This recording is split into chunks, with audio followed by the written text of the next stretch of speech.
नमस्कार, मैं हूं आपकी अपनी आवाज अंजलि और आप देख रहे हैं भदोही वाला का समाचार बुलेटिन। आगे बढ़ने से पहले अगर अभी तक आपने हमारे चैनल को सब्सक्राइब नहीं किया है तो कर लीजिए। आइए नजर डालते हैं आज की प्रमुख खबरों पर। आज के बुलेटिन की शुरुआत करेंगे बेहद शर्मनाक और दिल दहला देने वाली खबर से। औराई कोतवाली के बारी गांव की हरिजन बस्ती में मामा ने अपनी भांजी के चेहरे पर इंजेक्शन से एसिड डाल दिया। वह अपनी दूर की भांजी से प्रेम करता था। रविवार को युवती की छिकाई की रस्म थी।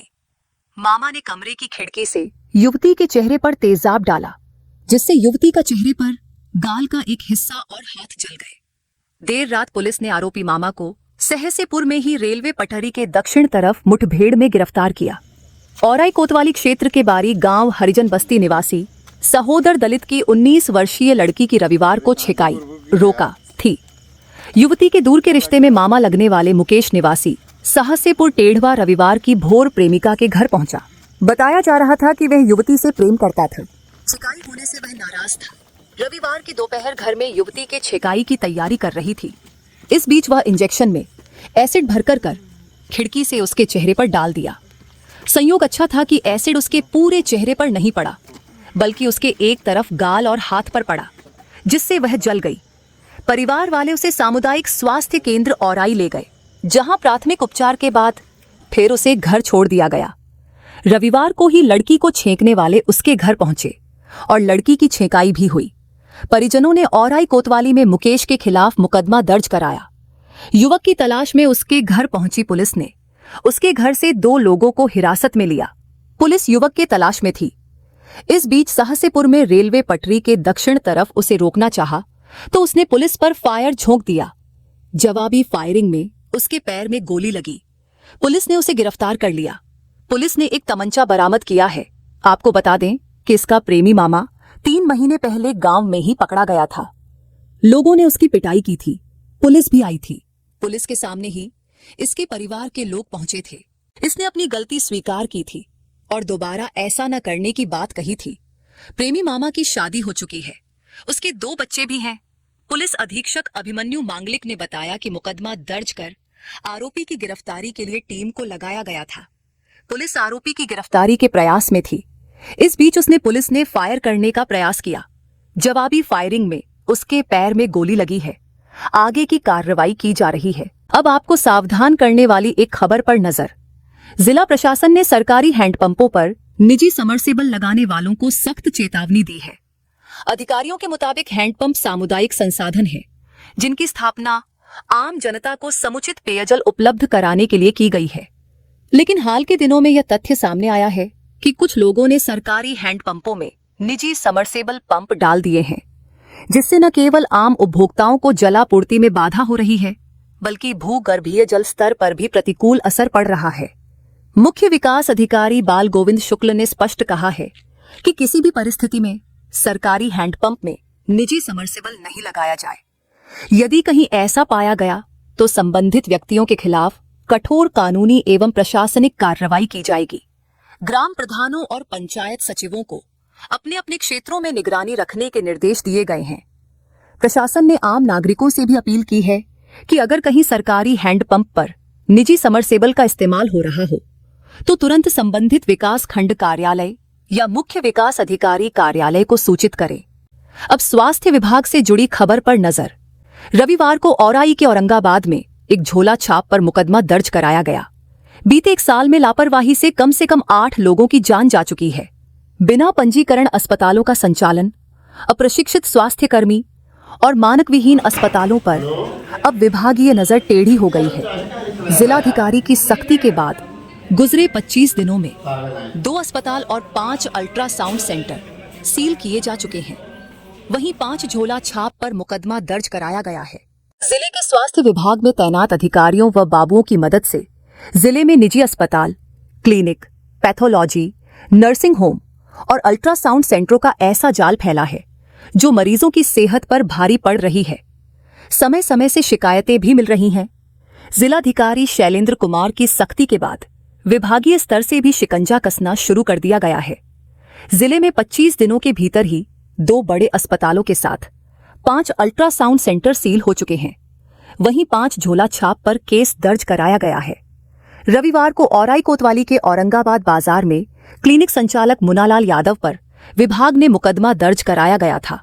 सीएमओ डॉक्टर एसके चक ने बताया कि बिना पंजीकरण, प्रमाण पत्र और मानकों को अनदेखी कर क्लिनिक या कोई सेंटर अवैध है।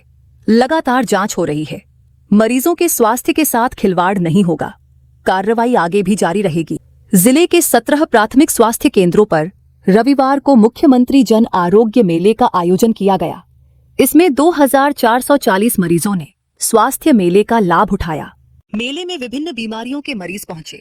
सीएमओ डॉक्टर एसके चक ने नई बाजार प्राथमिक स्वास्थ्य केंद्र का निरीक्षण किया, जहां एएनएम हेमलता पाल द्वारा काम लापरवाही पर 1 सप्ताह का वेतन रोक दिया। मेले में चिकित्सकों ने मरीजों का उपचार किया। चिकित्सकों ने मरीजों को सेहत को लेकर सजग रहने की नसीहत चिकित्सक ने दी। अब विकास से जुड़ी खबरों पर नजर। जिले की मुख्य नहर ज्ञानपुर राजबाहा के किनारे से गुजरा सिंहपुर वहीदा नगर मार्ग चौड़ा होगा। अब यह सड़क 3.75 मीटर से बढ़कर 5.5 मीटर चौड़ी बनेगी। शासन से इसके लिए स्वीकृति मिल गई है।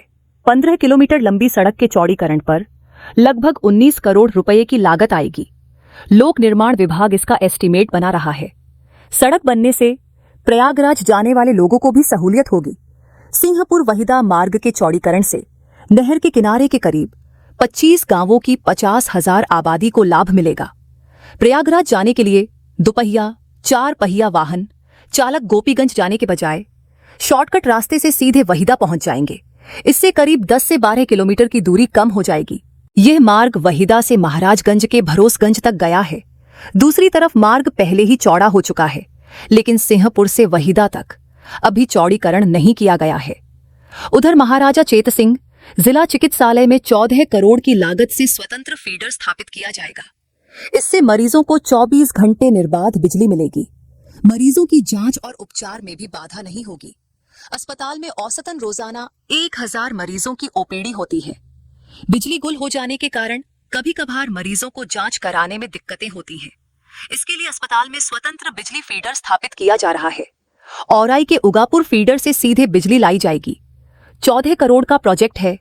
यहाँ 2 राजकीय अस्पताल है, जिला अस्पताल और भदोही एमएबीएस है। दोनों में प्रतिदिन 1400 से 1500 मरीजों की ओपीडी होती है। बिजली कटौती से राहत दिलाने के लिए दोनों अस्पतालों में एक स्वतंत्रता फीडर स्थापित होगा। औराई उगापुर मार्ग स्थित विद्युत सब स्टेशन से सीधे जिला अस्पताल में बिजली के तार से 33,000 बोल्ट को जोड़ा जाएगा।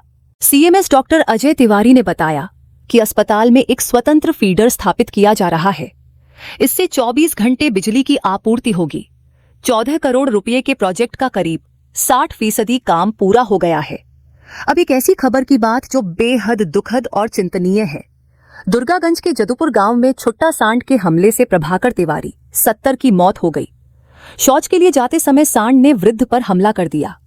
इससे वह गंभीर रूप से घायल हो गए। शनिवार की रात अस्पताल में उपचार के दौरान उन्होंने दम तोड़ दिया। गोवंश के कारण मौत की 1 साल में यह दूसरी घटना है। इससे पूर्व चोरी क्षेत्र के ममेर गांव में छुट्टा पशु के हमले से एक युवक की मौत हो गई थी। छुट्टा पशुओं के हमले में घायल होकर कई लोग अस्पताल पहुंच चुके हैं। दुर्गागंज थाना क्षेत्र के जदुपुर गांव निवासी प्रभाकर तिवारी का घर से कुछ दूरी पर पाही पर बना है, जहां पर रुककर वह फसलों की देखरेख करते हैं। शुक्रवार को दोपहर में शौच जाते समय पीछे से सांड ने उन पर हमला कर दिया। इससे वह गंभीर रूप से घायल हो गए।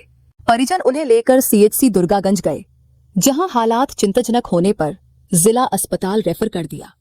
यहां भी हालत में सुधार न होने पर चिकित्सकों ने वाराणसी रेफर कर दिया। वहां उपचार के दौरान उनकी मौत हो गई। अब एक काम की खबर पर नजर डालते हैं। गोरखपुर डोमिनगढ़ रेलखंड में 20 सितंबर से शुरू होने वाले नॉन इंटरलॉकिंग एएनआई कार्य के मद्देनजर गोरखपुर से चलने वाली 3 दर्जन से अधिक गाड़ियों का परिचालन रद्द कर दिया गया है। इसके अलावा 2 दर्जन से अधिक गाड़ियों का मार्ग परिवर्तन किया गया है, जबकि 1 दर्जन गाड़ियों का आंशिक निरस्तीकरण किया गया है। इसमें वाराणसी जंघई वाया भदोही रेलखंड से चलने वाली 2 प्रमुख गाड़ियां शामिल हैं। गोरखपुर से एलटीटी मुंबई को जाने वाली 15,018 काशी दादर एक्सप्रेस 21 से 28 सितंबर तक निरस्त रहेगी, जबकि एलटीटी मुंबई से गोरखपुर जाने वाली 15,017 को 24 से 28 सितंबर तक निरस्त किया गया है। मुंबई जाने वाली रेलखंड की प्रमुख ट्रेन का परिचालन रद्द होने से यात्रियों के सामने मुसीबत खड़ी हो गई है। अब आखिरी में उस खबर पर नजर जिससे भदोही के लोग बहुत खुश होंगे। सूबे की सरकार पूरी तरह से मेहरबान नजर आ रही है। औराई बस डिपो के बाद को भदोही और ज्ञानपुर को भी गुलजार कर दिया गया। कानपुर, गोरखपुर समेत 9 जगहों के लिए सरकारी बसों का परिचालन किया गया। इससे लोगों को आवागमन में काफी सहूलियत मिली है। परिवहन निगम वाराणसी के क्षेत्रीय प्रबंधक परशुराम पांडेय को और से जारी पत्र में बताया गया है कि ज्ञानपुर बस स्टेशन पर एक बस की सुविधा दी गई है। ये 6 बजे पहुंचेगी और शाम को निकलेगी।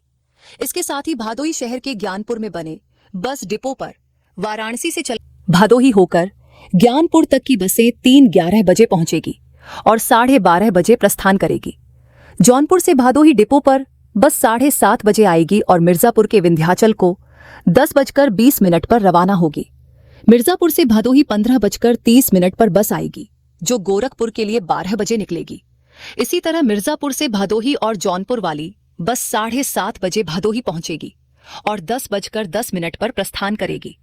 जिले के एकमात्र पर्यटक स्थल सीतामढ़ी तक पहुंचने का रोडवेज बस मिलने के बाद रविवार को लोगों ने जगह जगह पर स्वागत किया। आवागमन में अब गरीबों, आम लोगों को बड़ी राहत मिलेगी। क्षेत्र के सेमरथनाथ धाम से वाराणसी के लिए परिवहन विभाग की बस सेवा शुरू की गई। लंबे समय से तीर्थयात्रियों और ग्रामीणों को वाराणसी तथा प्रयागराज आवागमन में दिक्कतें होती थीं। अब ऐसा नहीं होगा। आज के बुलेटिन में इतना ही। कल फिर मिलेंगे। तब तक के लिए नमस्कार।